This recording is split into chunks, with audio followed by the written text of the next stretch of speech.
Sometime last year, Cheryl texted me about an idea she had to plan our next Disney trip out loud with each other publicly. Today, we are recording episode 25, so get to know us and why we are always planning Disney. Welcome to Always Planning Disney, where planning is half the fun. I'm Cheryl. And I'm Melissa. And on this channel, we talk through all of the details that go into making our vacations magical. So here we are, Melissa, 25 episodes. That's longer than a lot of YouTube channels, I think. Yes. Good job, us. Like our tagline says, planning is half the fun. And I think it's really fun to have this channel to just talk through all of those little obsessive details that many people do not care about, but really let us have the best trip that we possibly can.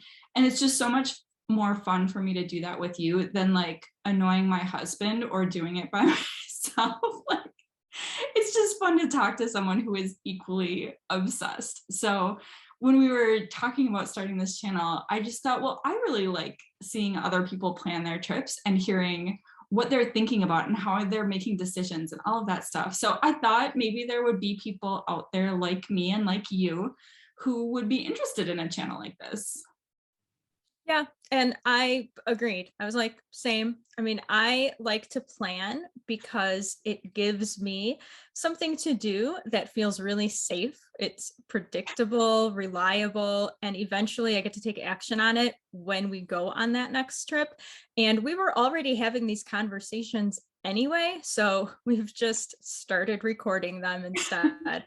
And I really enjoyed the deep dive analysis we've done into our past trips because I think I've learned a lot that I can apply in the future. And I've always appreciated your feedback when you have helped me decide what is not a good fit for us, or for me, dark places. You're not gonna go, no, you're not going to space next time. No space for you.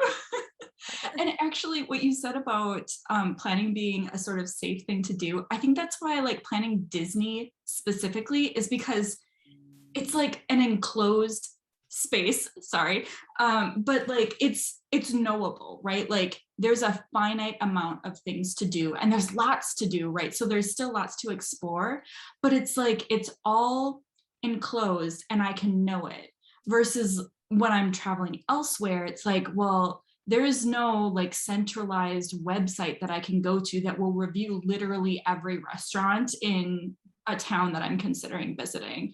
So it feels, I don't know, it feels like something that I could be an expert in because it's all sort of limited in a way. Yeah, and that was one of the things that I have enjoyed most about all of our family trips to Disney, because you are within bounds as long as you're doing it the way we do it, which is living happily in the bubble for a week. It's all there. All of the choices, that even if something is perhaps not the best that Disney has to offer, it's still going to be good. And a lot of the concerns you have traveling with kids related to transportation and just generally keeping them happy, all of those things are not a concern when you're at Disney. So I really like planning these vacations because it does have that safe feel to it. And I know I'm not going to mess anything up, at least not too badly. Not too badly. Okay, so speaking of families, you want to tell everybody a little bit about yours? Yeah, so I live just outside of Detroit, Michigan, and I have a party of 4 that I take with me to Disney. That's 2 adults and 2 kids, but it ends up being 3 Disney adults because, alas, my daughter is 12 and 1 child. Outside of always planning Disney constantly throughout the day. Professionally, I've spent a lot of time teaching English, both middle school, high school, and then college for the last 10 years.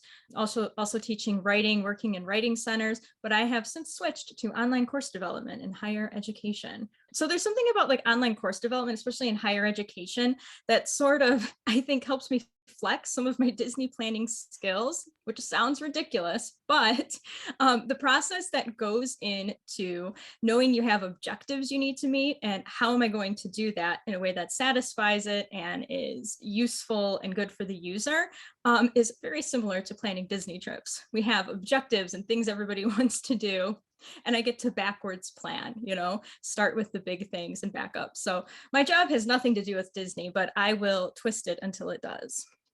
You're making me think that I should put Disney planning on my resume because I do think that it's like a lot of different skills put together, right? So Melissa and I actually met through work. So we have really similar professional backgrounds. I've spent my whole career teaching English and writing, and now I'm doing that from home at an online university.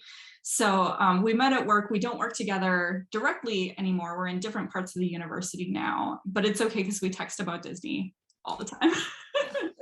So much that at our staff retreat this year, I was awarded the most likely to run away and work at Disney award, which I just felt really seen by my coworkers. And I'm like, yes, I may very well do that.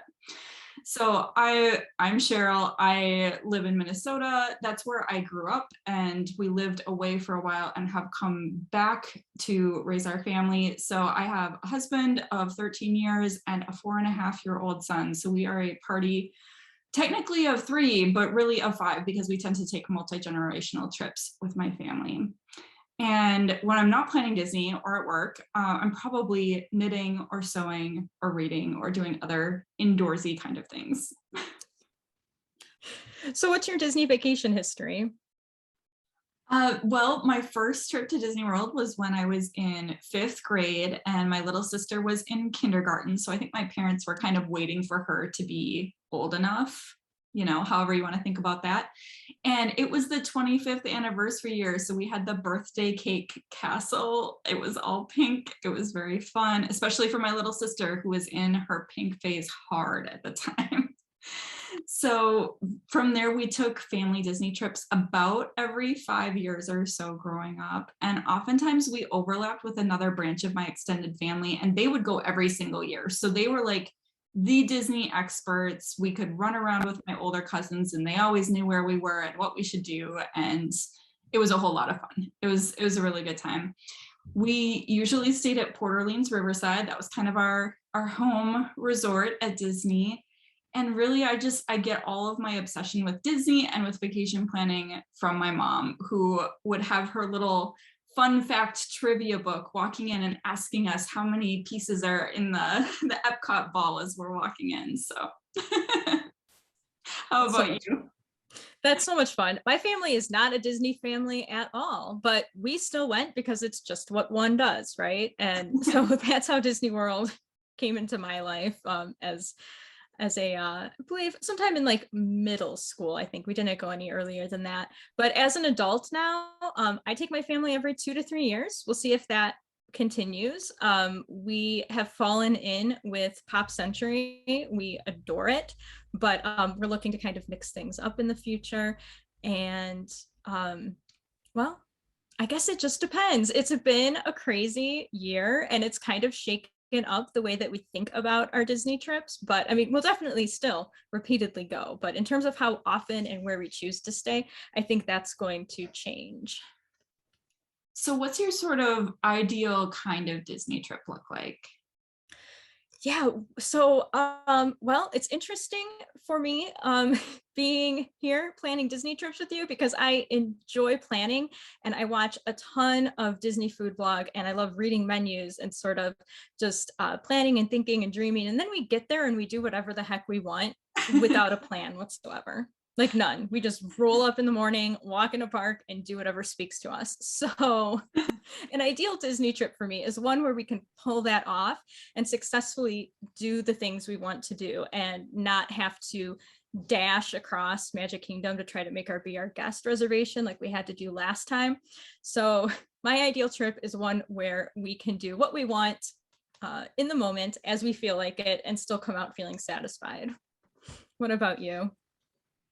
So I just really love feeling like I'm getting something special, and that's just me all the time. So I love getting a good deal.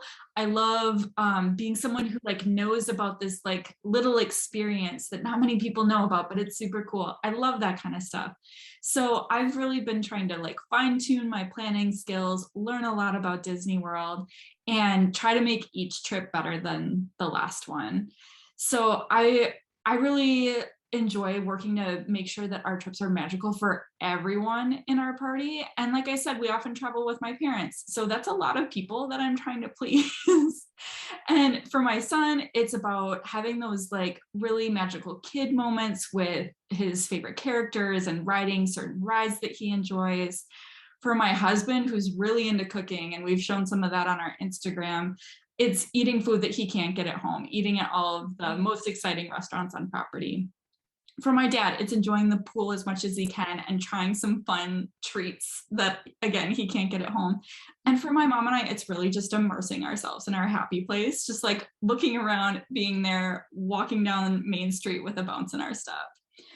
So on this upcoming trip, we're really trying to get all of our favorites done, but also at the same time, somehow, I'm going to figure out how, just slowing down and taking it all in and appreciating where we are. So watching Disney Food Blog and All Ears is really my preparation to figure out how I'm going to make that happen.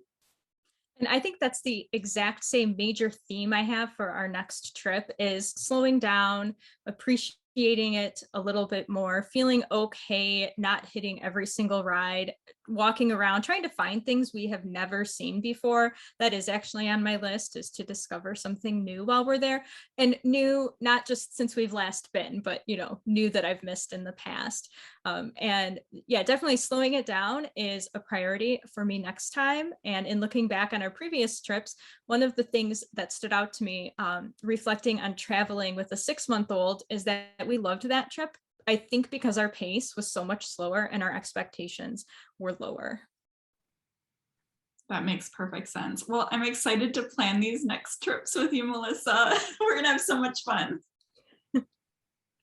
I hope so. Thanks so much for tuning in. Do you have any questions for us? Ask them below, and remember to like and subscribe to plan along with us.